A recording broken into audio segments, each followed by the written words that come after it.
Good morning, mga viewers.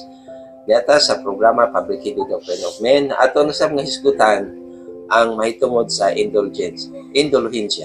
Sa unang panahon, ang katawhan sa Israel, kung pel giniya nga nakasala siya, doon na siya paghimuon nga halad sama sa tokmo or mga ingon ta kanandab sa lampate o karnero.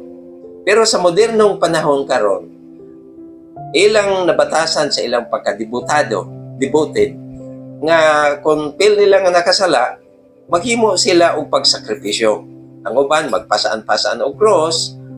Ang uban, naghimog latos. Unayon niya paglatos ang iyang likod nga samad. Ang uban, nagpalansa gyud sa cross. Kani mo'y wala gyud sa Biblia.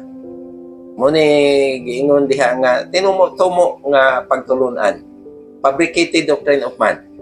So, nasa inyo ha, kamo nga mga viewers karon, ang pagsusi, tinuod ni o dili.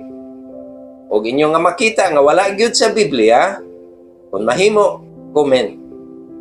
Comment mo sa ato ang programa aron na atong hatagan og sulbad, madugangan ang inyong hangahibalo ay tungod sa pulong sa Dios. Kini si Pastor Bandico, ang Ginoong magapanalangin kaninyo.